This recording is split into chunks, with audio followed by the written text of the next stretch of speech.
markaan weynaado waxaan rabaa inaan noqdo dhakhtar markaan weynaado waxaan rabaa inaan noqdo duuliye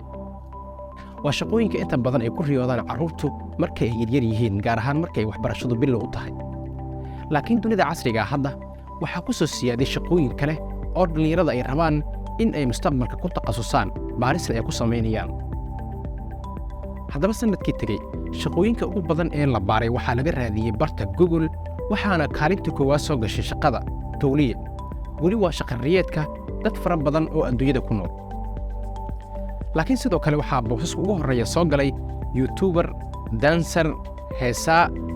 qorayaasha filimada iyo qorayaasha sheekooyinka waxayna noqdeen shaqooyin inta badan laga raadiyey barta internetka gaar ahaan Google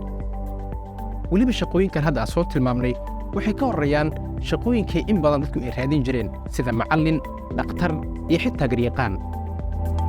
waddamada Maraykanka Canada iyo Australia ayaa ah waddamada dadkooda inta badan ay raadiyeen shaqada duuliye waana waddamo waaweyn marka la fiiriyo dadkoodana waxay ku riyoonayaan weli inay diyaaradda kaxeeyaan ama ay duuliyaan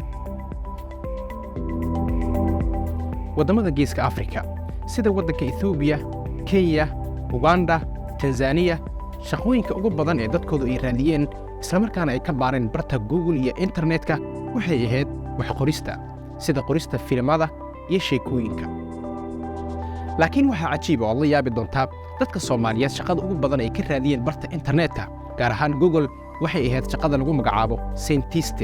haddaba waa shaqo ka mid ah cilmi baaris lagu sameeyo sayniska iyo wax la mid ah haddaba misleedahay dadka Soomaaliyeed waxa ay in badan rabaan inay ku takhasusaan oo ay baaris dheer ku sameeyaan arrimaha quseeya sayniska inta marka laga soo tago haddaba daawade